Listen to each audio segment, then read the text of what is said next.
All right. Hi, Okay. everybody. As we said, we are taking two different topics each week from this book, Teku, which is 101 unresolved debates Uh, in Judaism. I'm from Jacob. Today, yeah, Vivian, did you say something? Yeah. Vivian, Yes. did you say something? Yeah, I'm going to go get it. Yeah, the Takeo book. Oh, you have the book? Yes, Awesome. you know that. I forgot. I knew you had the Sivan Rahav Meir book, but Vivian, we're actually going to be studying from the source sheet. So anyway, the book is in Hebrew and this class is in English, so I prepare a source sheet each time. Today, the two debates that we're going to be talking about, one of them was Lot, did Lot's wife, we just read about that on Shabbat, about Sodom and Amorah, Sodom and Gomorrah, I think it's called in English. And it says, or it seems to say, Lot was warned not to look back, and it says that his wife did, and she turned into a pillar of salt. So we're going to see whether it is agreed by everybody that she turned into a pillar of salt. And then we're going to enter into a more existential philosophical debate about morality and the morality perhaps of Sodom, and whether the mitzvot, the commandments that we have from God, is morality and ethics, are they absolute or are they prescribed by God? Those are the two topics that we'll be taking today and sharing with you the source sheet. So can I ask you a question? Yep. Okay. Yep. You know, with all the bad Jeremiah and just in those days it's new sin. But I know from going to shul all the time, you know, modern Orthodox, most I say 99% of the people in the shul are really good. I mean, they didn't sin. I mean, it's compared to the ones that before the first and second temple, we do a pretty good job. Why we keep on getting punished? Why can't Hashem see that? Wait, I'm sorry. One second. Stuart, slow down and let me try to understand your question. Something about Jeremiah. Can you say it again? Yeah, Jeremiah, and Isaiah. The Jews sinned in those times. That's why the first and second temple was destroyed. It was not good. But what happens? Nowadays, I know from the Bible and other schools that people don't not that are pretty darn good. You know, why do we get punished? What's Hashem want from us? What's Hashem? What do you want from us? Yeah. We do a pretty good Right. job. You know, that's what I'm saying. So Stuart, so here's my That's what I question to want to you. know. So here's my question to you. Are you saying it to voice your frustration, or are you actually looking for an answer? I'm looking for an answer and frustration. Both things. Yeah, so Stuart, you know, God and we don't have a direct line with each other. I can't just say to God, why are you, I wish I could, but I have the same questions that you have. We all have those questions. What's the no answer? Did we do something wrong? No, that's not what I Okay. said. What I said was, I don't have an answer for that. I wish I did. Nobody has. I'll tell you what a rabbi once said about the same thing, and basically what Ravneet said, but in different words to mean the exact same thing. He says, we can't understand Hashem's calculus, don't even try. Right. Yeah. So basically, no, I think what Stuart is saying, and I understand why it feels so frustrating. In particular, I think frustrating is a very light word. It's probably much stronger than frustration.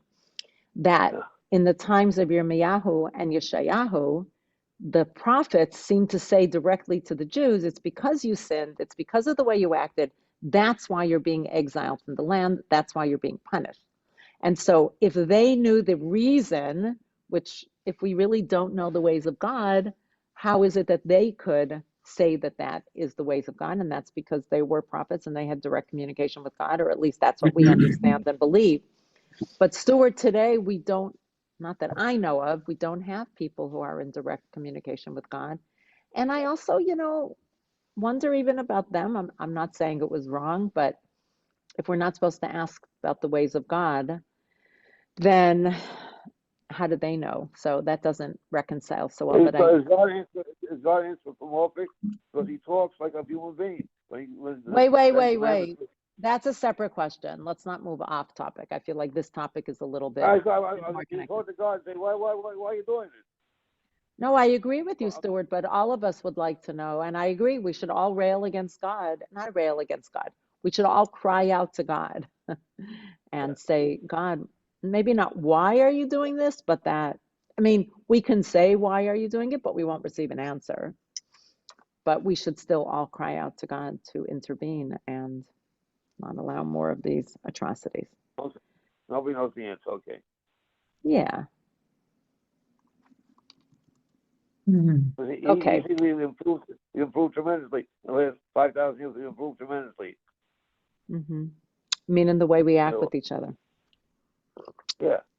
Yeah, I hear that. Yep. Okay. That's what I want to know. Okay. I know you want to know, you and everybody else. Thank you for giving it words, but you and everybody else.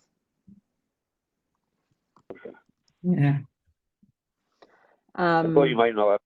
I thought you might have an idea. Yeah, You know. you were hopeful, but I don't think anybody can give you. I mean, some people might say, "Oh, it's because some people keep mitzvot. This house was spared because they kept Shabbat or something like that." I don't know, and I don't know if anybody did statistics on that, but there are certainly many soldiers who, or other And people especially who did. since October 7th, you say, well, people, since October 7th, that's the bad part. And I know, I have one answer. Every time we have a chag, they attack us. Every time we have a chag, they attack us. Right? Every time we have a chag. Well, I wouldn't say every time, but that's a strategic reason that they did it. But I'm not sure I understand what you're saying about. But can we, God should intervene. Stuart, I just want to No, talk sorry. about the topic that this is a class Okay, on I'm 101. Yeah. I'm sorry. I Okay. want to know the answer. Okay.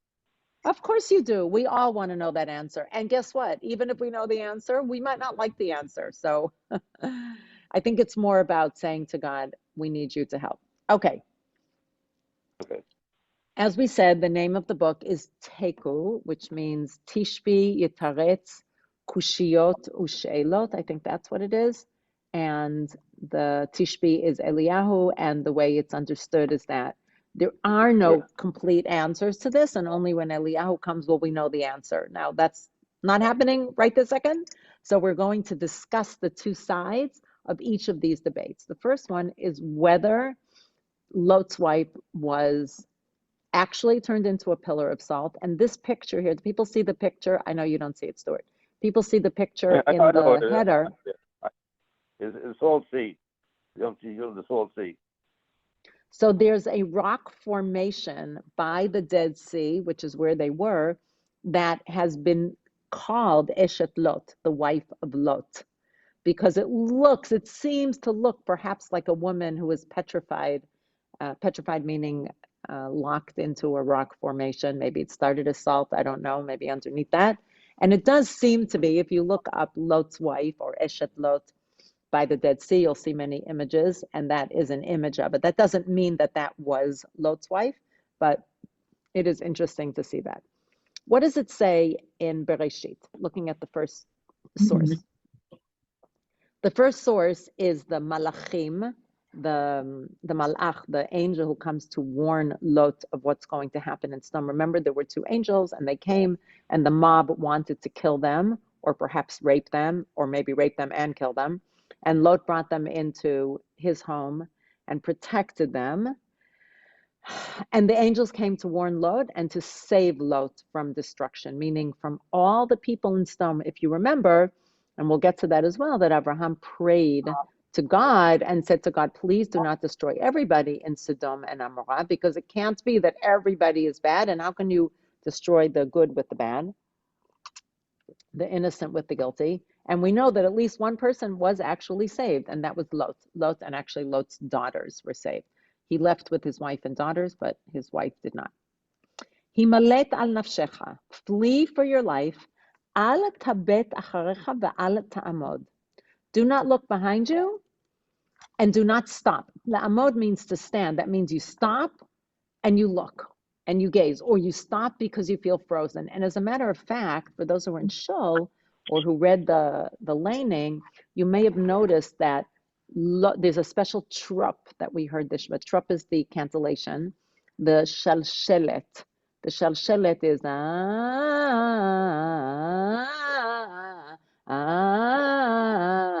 It's 3 times a pazer.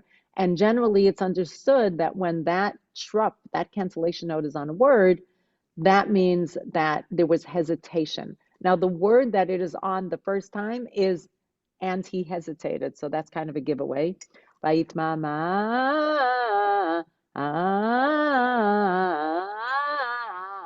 Lot actually hesitated, and the angels had to push him and say, or take his hand actually, come, you have to flee. You know, it's a hard thing to flee. Maybe you're also pulled by the sensationalism, and maybe you're also scared to just flee and think you won't have a home. Whatever it was, he was frozen in place. And what happened after that, looking at source 2? והשם המטיר על סדום ועל עמורה גופרית ואש מאת השם מן השמיים. God rains upon Sodom and Amorah sulfurous fire from God out of heaven. ויהפוך את הערים האל, annihilating those cities, האל is האלה, those cities, ואת כל הכיכר, the entire plain, ואת כל יושבי הערים, all of the inhabitants of the cities, and צמח השדה, and the vegetation on the ground. All of it was rained, this sulfurous fire, which would destroy everything that was there. Mm. And remember what the angel said: do not look, turn back, and don't stand. So first of all, I want to ask this group, why do you think the angel said that? What was the problem with looking back? Any thoughts? They said it would be destroyed. I'm sorry, Like what did you say, Stuart? They would be destroyed just like Lot's wife. Yeah, but why? Why is it that he said you can't look back and you can't stop? Hesitation. Hesitation. Okay, what does the hesitation signify, Helen, in your mind? Hi, Stephen, welcome. That you may be more like Sodom and Gomorrah than don't want to leave the evil of Sodom. Nice. That was good honing in, Robert. They'd be witnessing the destruction. They become witnesses to it, and unlike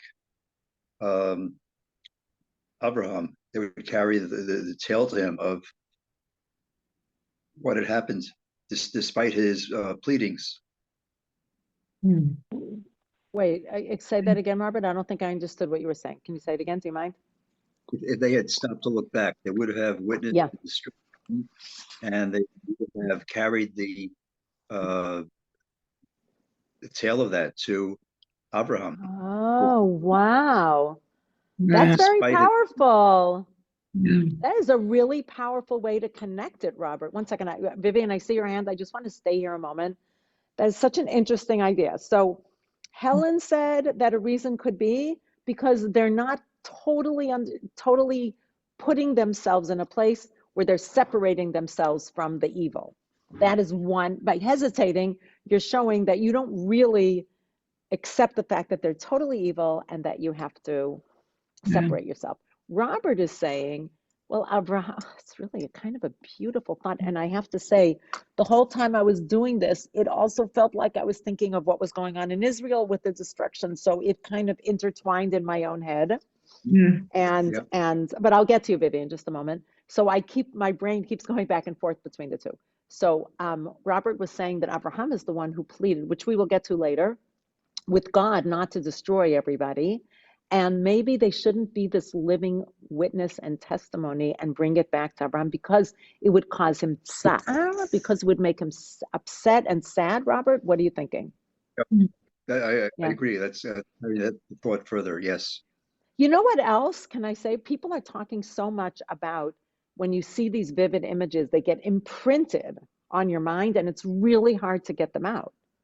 That's what they're saying. Don't look at the horrific images. And I wonder if that's adding to what Helen said and what Robert said. Yes, and I wonder if you turn around, you can't get rid of those images. And I wonder if it's to save them. And maybe there are multiple reasons, but I wonder if it's also to save them from the horrific memory of seeing it. Vivian, what did you want to add? I was thinking that when they if they would turn back, they would see all this horrific stuff that you mentioned. That's important. But what they have to do is focus now on the future. They have to not think about the past at all, but now they have to think about how they will correct themselves and have a better life and do things in a more acceptable and more approachable thing for the future. That's what they have to trade on. So they only have to look at the future. Yep. Not back anymore. They gotta no looking back. Nice. Very, very nice. And I feel like what you're saying. Wait, Stuart, just a moment. Stuart, 1 minute. I just want to respond to Vivian and then I will call on you. So Vivian, what I'm hearing is that it's a symbolic act also. It's a symbolic act that if you don't look back, you're looking to the future. That is everything everybody said here is amazing. I just want to say I love each piece and it's actually bringing me moments of comfort. So I want to thank everyone. Well, welcome, Bert. Yes, Stuart, you wanted to add something. Yes. Ironically, when the two people, when Abraham and Lot chose where they wanted to live, Sodom and Gomorrah was more plentiful places before that Sodom and Gomorrah. When Lot chose, I'll take this land, it has more fertile, it's great. You know, that's the ironic part. And the people live in crop because it's too fertile, too. So there was an advantage. The land that Abraham had was not as good as the land that is physically fertile. That's one thing. And the second thing I want to say is something else. Wait, but Stuart, are you answering my question? The question was, why did the angel tell them not to look back? Why? I want to know why. Lot had a better physical land. You know. Wait a minute. Wait. Why Sodom goes okay? Because it's too fertile. I want to know why. I don't understand your question. If you could say it. Okay. But are you answering? Yeah. Why Abraham he gave Lot the choice to go to one land that has separate because why Lot chose the most fertile land? What do you mean? Why did he choose it? He chose it because it was more fertile. You answered your own question. Yeah, but so because it was so fertile, people become corrupt because it was so fertile. I don't know. I don't have an answer to you about why the people were corrupt. The second question. Wait, Stuart. Did you get an answer? Did you get an answer to that question? I don't think it's really a question. You're just mentioning that it was both fertile and the people were corrupt. I don't think we have to go into why they were corrupt. Was it because they were corrupt because it was too fertile? Maybe. It's a possibility. Okay. Anyway, what was your second question? Look what happened when the girls were pregnant. We got by the father. What was it? Ammon and Moab. They attacked. They were the ones that they were they were the ones that attacked Israel. But God spared them because. Wait 1 second, Stuart. Before you continue, I feel like that's not so connected to what we're talking about, and I really would like to continue. But the relationship. They were Abraham's great. It was his grandchildren. I understand that, Stuart. Excuse me. I understand that, but we're talking about. Stuart, we're talking about whether Stuart, we're talking about whether Lot's wife was turned into salt. Let's stay there. Yeah. Okay. So we have a few answers. Everybody's related. I hear that. Okay. Yes. What's I can say? I said say. Stuart, I hear you. We're sticking to the topic of whether Lot's wife was turned into salt. Let's just stay there. Okay. All right. So we had 4 answers, or 5. 1, 2, 3, 4 answers, perhaps, as to why the angel said, do not turn around and look. We had hesitancy would show perhaps that you're not completely separating yourself from the evil. You would be a living witness and cause Abraham tsar, because you would tell the story to Abraham, and Abraham had a kind heart and tried to save Sodom and was not able to.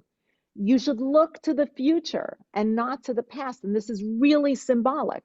And the fact that you would turn around would show that you really can't cut yourself off from that, or maybe it's a hopeful thing. So you need to do that, right, Vivian? Am I quoting you correctly?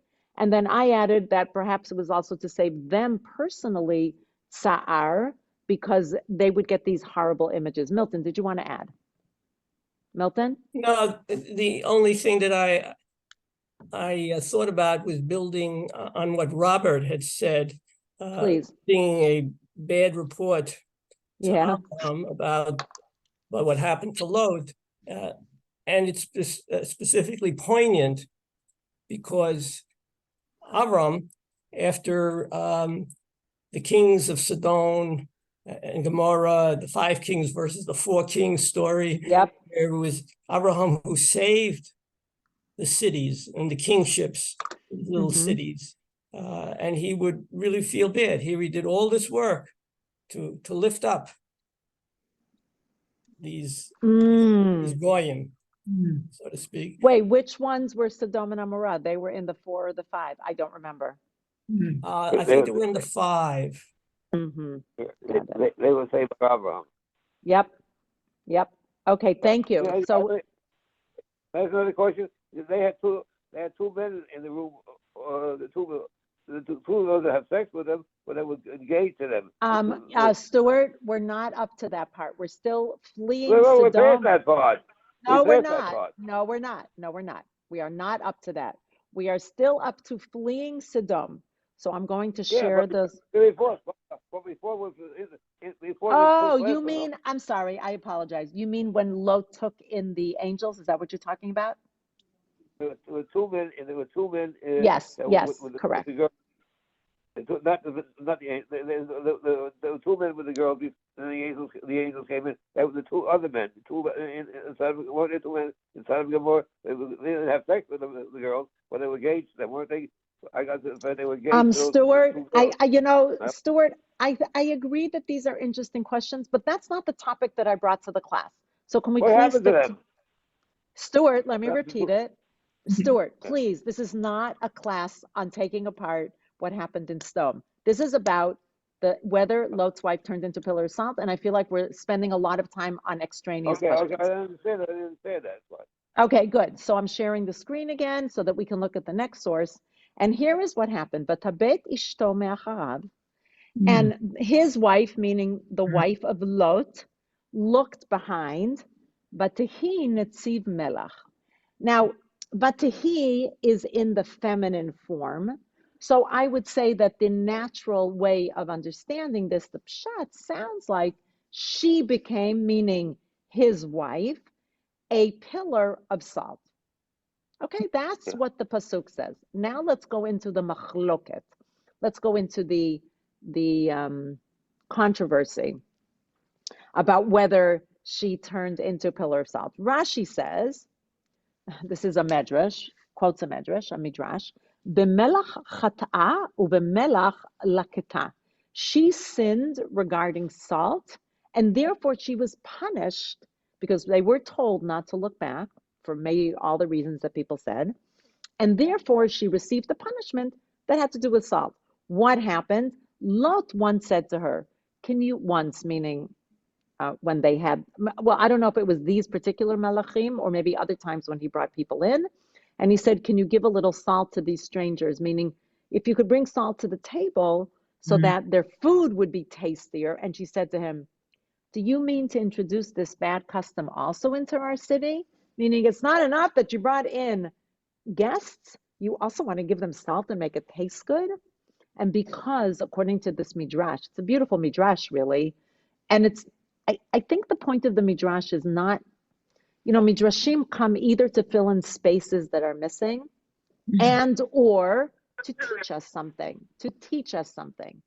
And this midrash is teaching us, and I think this goes a little bit to what Helen said, the fact that somebody would not listen to the angel, would hesitate, turn around, may show that they're not completely divorced from the evil of the city, and the ways of the city are not so foreign to them. And this midrash plays into that. It's not that necessarily that her biggest sin here was that she looked back, but that the fact that she looked back is symbolic of the fact that her heart, one second, Stuart, that her heart was with the people of Sodom. She thought that was a correct way to act.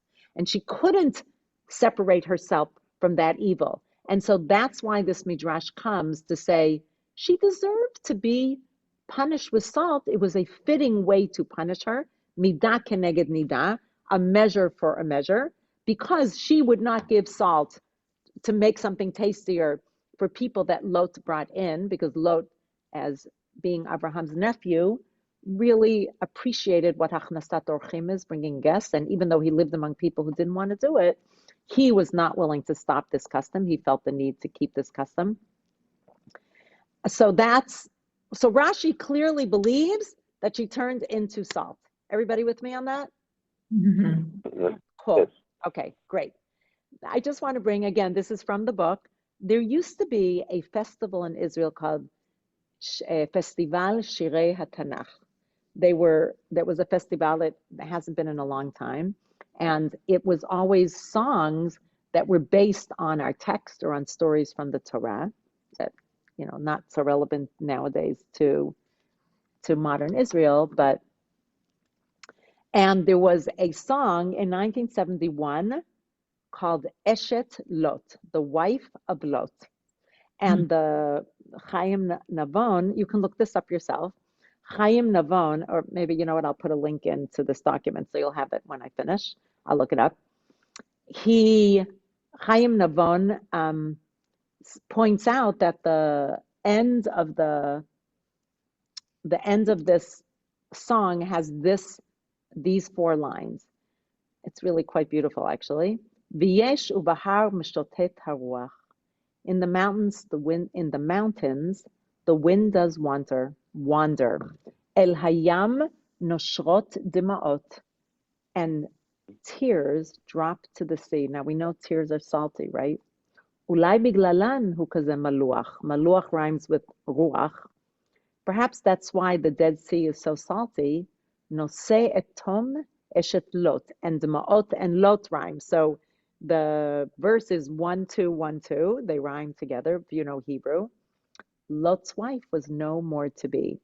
That maybe the tears or the saltiness of Lot's wife is what made the sea so salty, because she turns into salt, and it's all mixed up with tears, because maybe it's the tears over Sodom, maybe it's the tears of the family that the mom, Lot's wife, was turned into salt, or maybe she is dripping tears into the Dead Sea and making it so salty. So it's quite poignant.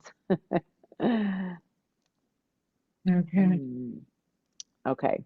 All right. Moving on. What's the other side? The Ralbag, looking at the footnote at the bottom, Rabbi Levi ben Gershom, a 14th century philosopher, physician, mathematician, and astronomer in Provence. He says, Ralbag is quite famous, that the phrase Vaytehi netziv melach, that she or it, really Vaytehi could be it, but it's in the feminine, became a pillar of salt, refers to the Adama, because in the previous pasuk, it actually says she turned around and saw the Adama. Adama is ground or the land, but it's feminine. And what she saw when she turned back, the land that she saw when she turned and looked back, meaning that the Adama became melach, and we know that it did because it had sulfur and it was rain, brimstone, and hail, and everything else that was there. And we know that the Dead Sea really is salty, meaning it's as if the ground was sown with salt. And according to the Ralbag, Lot's wife was punished with death. 1 second, please, Stuart. Was punished with death. 1 second, but not with an unusual and miraculous death of turning into a pillar of salt. So if we go back to the Hebrew, I'm just scrolling back up, it says God overturned the cities and the land and the plain, B'tzemach Adama, and the vegetation of the Adama, Adama being feminine, Adama means land or earth. And when she looked back, she saw that that Adama became a Netziv Melach, became a pillar of salt.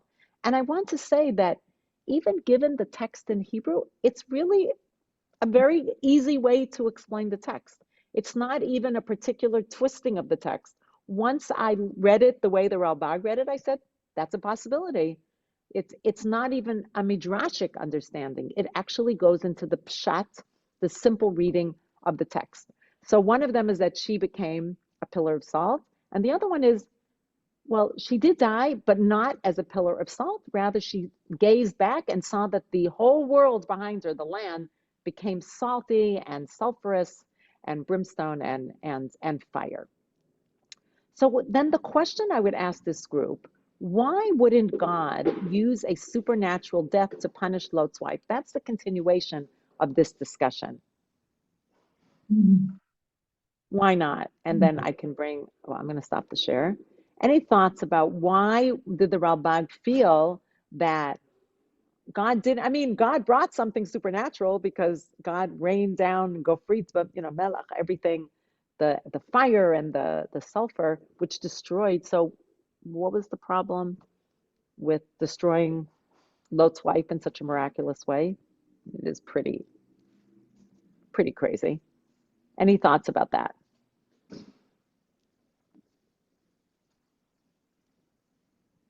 And it's okay if you don't have it. I mean, I brought some sources to show you. Maybe. Yeah, Vivian. Maybe that would be punishing Lot's wife even more than all the people in the area who were destroyed. That giving her greater punishment, maybe that wasn't fair. That does feel that way. Yes, that's an interesting point. Thank you. And I would even venture to say horrific for her family, just horrific, right?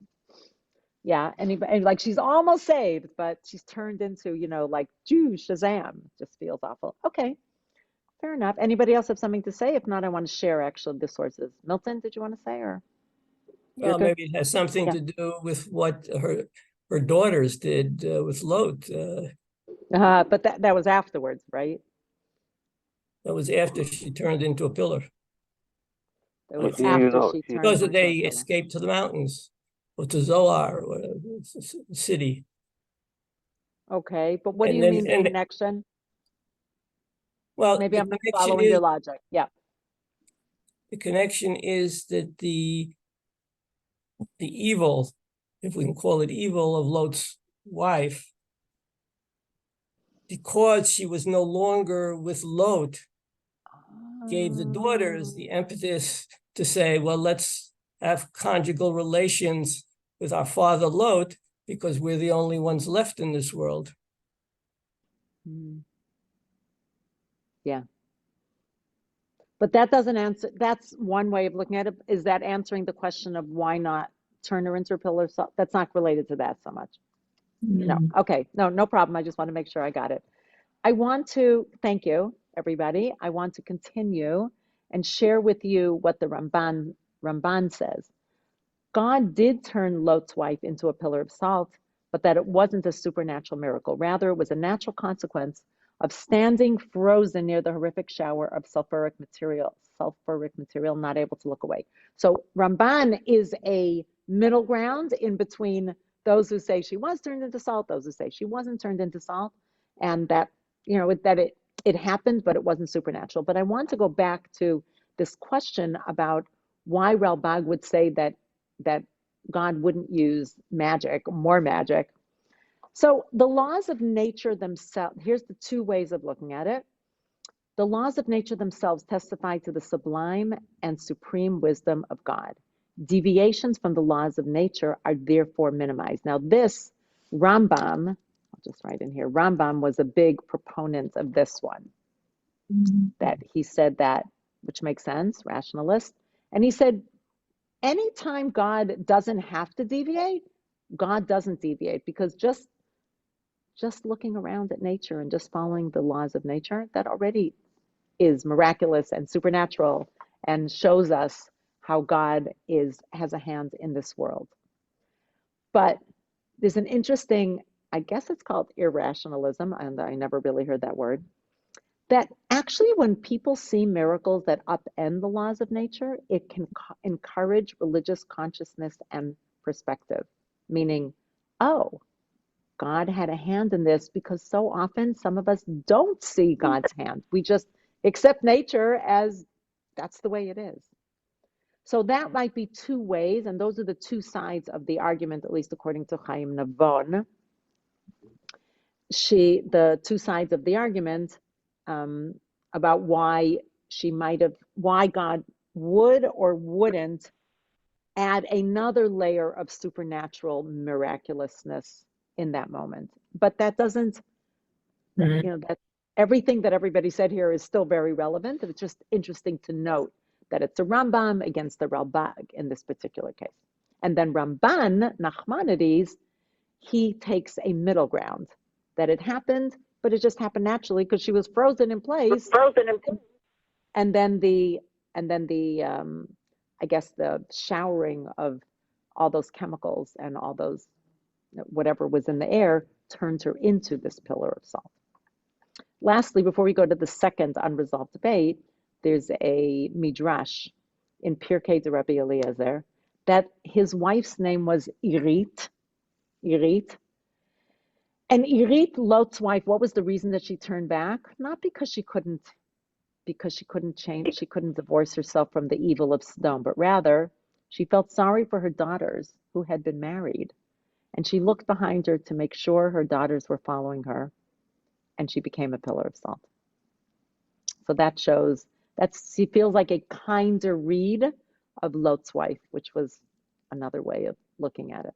That sometimes we do things that we shouldn't do or that we were told not to do because we care so much about our family, which I thought was a kinder read of Irit. And I didn't even know that she had a name. Irit, by the way, also means chives, I think it is in English. Is that right? Or is it dill? No, shamir is dill. So yeah, Irit is chives. Okay. All right, friends. We're going to the next somewhat related topic. This is a different unresolved debate, but it actually connects nicely back to the story of Sodom. Plato, this is source number 10, page 3. Plato famously asked this question: when God commanded us to keep the mitzvot, because if you remember, Sodom, okay, let me actually give it a background. Sodom and Amorah were considered evil by God, that they did things, and we have all these awful midrashim about that Rashi quotes as well. I think that, for example, they had this bed, mitat Sodom. There is an expression like that now in Hebrew, in modern Hebrew, mitat Sodom, and they would put the guests on the bed, and if the guest wasn't long enough, they would stretch the guest, and if the guest was too long, they would chop off his feet. I mean, it's just a horrible, horrible story. And I still remember learning it as a child. But the question asked is, what made what they did evil? Is evil or morality or ethics, is it inherently good or bad? Is there an absolute morality? Or is it because God commanded us to do or not do something that makes something evil and good? Does everybody understand the question? That's the second debate. And it relates clearly and seamlessly, really, with the story of Sodom. Going back a little bit to what Stuart was alluding to, although we're not going to go into the story of Sodom, but the idea that they wanted to rape or kill the men, and there's a whole story there, and Lot brought them in. So to us, it seems awful, but there is an ethical debate about whether there is a true absolute morality or not. So we're going to look at who says what and look at this unresolved debate. So Plato famously asked this question: when God commanded us to keep the mitzvot, like tzedakah, charity, or prayer, did this mitzvah have any inherent value before we were commanded? Meaning, God commanded us, do not murder, do not kill, do not steal, give charity to people who need it, pray to God. Were these things inherently already good or bad, or were they only good or bad once God commanded us? So there's one way of looking at it that there is an absolute definition of what is good and moral. God simply commanded us to do what is good and right. And there's another way, there is no actual difference between murder and charity. Rather, by commanding us to uphold mitzvot, God attached a moral definition as to what actions are good and acceptable and what are not. So I'd like to hear from this group before we go in to see who's the one who holds the different sides. I would love to hear from you. What do you think about it? Do you think it's even a valid argument or not? Or I don't know, I'd just love to hear what you think. Hmm. Yeah. Yes, Vivian. Yeah, maybe in those societies in which it was common to, let's say, murder people who are not part of their group because they would be taking part of the fruit and what grows there and everything. Maybe that was acceptable within the society, and Right. you needed some kinds of laws of morality to say, well, honor the stranger. Help people who are outside of your group, whereas the people who do not accept that, and they only think about themselves and their own group, and that's their morality. So there's a difference between the God-given morality and the morality of the people who just develop it from their own experience. Right. I think that's a really good way to set it up, because we do see that it seems to be acceptable in many societies, especially at the time, and that Abraham having this loving kindness that he exuded may not have been inherently accepted. And even now, sadly, we see that there are definitely societies where they don't inherently see murder or stealing or butchering or raping as negative things. They think it can be positive. Yes, Vivian, you want to add to that? There's something else that occurred to me as you were speaking, that when he welcomed strangers who came, he would go outside his door and look for strangers and invite them in and give them and set his wife to make a nice meal for them and all that. That'd be very dangerous. These strangers could come in and murder him and then kill his wife. And they don't know who these strangers are. They could be gangsters. They could be murderers. You don't know. So the morality of the people was not to welcome strangers. Yep. Thank you. Thank you very much. Anybody else want to add to that thought? Please raise I your want to hand. ask you a question. Any question? Wait, are you going to answer my question? Wait, Stuart, are you Yeah. answering? Why Okay, go on. Why was Abraham the only one in the whole world that was a good person, was so great that there was nobody before him or after him? I don't think that's true. I don't know if that's true. Yeah, it is true. Noah was. You see, Noah and Abraham. It was 900, 800 years, and nobody else came in. Well, you know, the Sfat Emet has a beautiful teaching. I think this is a little bit off topic, but the Sfat Emet has a beautiful teaching that God is always transmitting, but Abraham was the only one who heard it and reacted to it. And I love that idea. It's like only Abraham Is that tuned. possible? Is that possible? It's All the possible. other generations. There's nobody like that. You know, I can only follow what the Torah says. The Torah says that there wasn't. I wasn't there. Robert, yes, do you want to add to that? 800 years difference? 800 years difference? You know, Stuart, I mean, you can question what the Torah says, but we're just going according. It's hard to believe that. There's nobody. Okay. Okay. I hear you. Yes, Robert, what do you want to add to that? Yes. Responding to Stuart's question, Yeah. the Torah stories about Abraham, that's the ones we know about. There must have been other people who could have been kind and welcoming. We don't know about them. So that's off topic. But maybe they didn't believe in God. Yeah. 1 second. I want to go back, unless somebody has another thing to add to my question. I want to go back and set up the different sides of this unresolved controversy.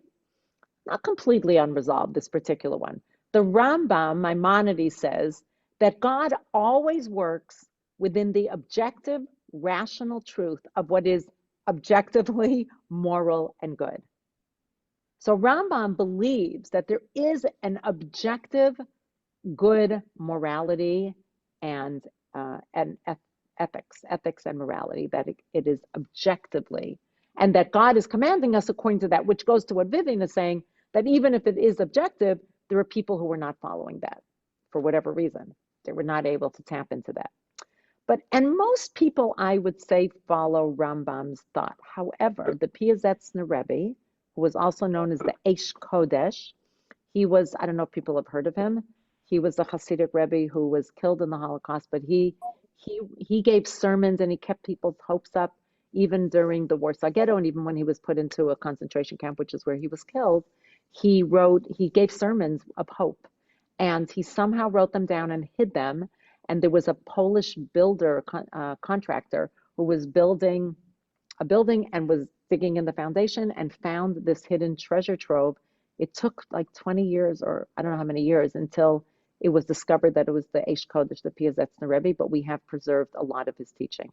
And this is what he says: we have no way to objectively judge God's commands and actions. God may command us not to steal, and therefore stealing is forbidden. By the same token, God could command us to steal, and then it would be a mitzvah. Yeah. Even though they were suffering at the time. Wait, let me just put this separately. They were suffering, and I'll write here, in the Shoah, during the Shoah, just to make it clear, the Rebbe insisted that they may not question God's actions, since everything that God does is truth and justice. Mm.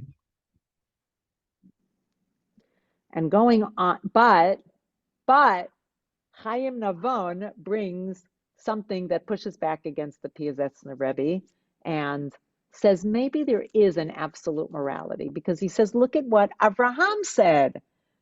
Abraham is arguing with God when God says that God is going to destroy Sodom and Amorah. Chalila lecha me'asot kadavar hazeh lahamit tzadik im rasha. Far be it from you to do such a thing, to bring death upon the innocent as well as the guilty, so that innocent and guilty fare alike. You judge the whole land. Lo ya'aseh mishpat. You who judge everyone, you would not deal with everyone justly. Tzaddik, yashar, mishpat. Mishpat is fair judgment. Now that seems to be that Abraham is saying, wait a minute, this isn't just what you're doing, and not good and not right. Therefore, that seems to speak of an objective morality, objective ethics. And we see that God seems to sort of agree, because God agreed with Abraham and said, you know what? I guess you're right. And if I find 50 innocent people, then I won't kill Sodom. Then I won't destroy Sodom. So they can't find 50. So he says, how about 45? He says, nope, can't find 45. They go all the way down to 10. And actually, in the end, it seems like just Lot and his daughters, perhaps, maybe his wife, not clear, because in the end, she was punished. So maybe there is objective morality. It's not a resolved debate. The Piazetzner Rebbe is not alive. We can't argue with him. But I think that in this case, Chaim Navon is coming down a little bit further on the side of Rambam and others who say there is actually objective good and objective evil in the world, which is something we're struggling with now. This is a picture of Abraham arguing with God that Martin found on the internet. Yeah. So I would love to hear people's thoughts about either or both of these debates. One of the things I love about bringing the different debates is that it brings us into a different world, a world of thinking of whatever it is that the debate is about. Philosophical, existential, religious, historical. Any thoughts? Anybody want to add something? Thoughts, takeaway? No? If you have a belief system, then you have to believe that there is an objective good and evil, and you'd have to be guided by that. That it's well, that's a question, Vivian. When you have a belief system, is it possible that that belief system is dictated by whatever you believe in? So if we believe in God, then we believe that whatever the Torah dictates to us is good, and whatever the Torah tells us not to do is bad. Like, let me just throw out something. What is bad about eating pork? It's not inherently a bad thing, right? That's not like loving kindness or do not murder. There's nothing, I mean, if you just looked around at the world, you wouldn't know that beef is okay to eat, or a certain fish is okay to eat, but a different fish is not. So that, that he didn't bring that in as examples. I think he was talking about morality. And so I guess like choosing, beef over or lamb over pork would be, that's not so much about morality. So, but it's just an interesting thing when you're saying if you have a belief system, that must mean that you have a sense of right and wrong. But that's the question. Do we believe because it's inherently right and wrong, or do we believe things are right and wrong because that's our belief system? I don't know. It kind of goes around in circles a little bit. I don't think we believe or don't believe in God because, I don't know.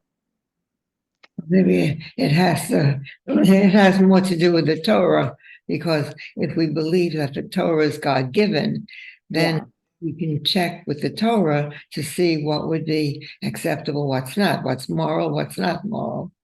So we have it in writing. Yeah. I mean, for me, it seems so obvious that some things are just inherently evil or inherently good. That to me feels very obvious. Okay. All right, my friends, I really want to thank you for joining me. It was a treat to learn this with you. Thank you. And I will be coming back Wednesday after Thanksgiving. Have a good trip, Nasiya Tova. Thank you. I hope you find more positive things going on in Israel. Maybe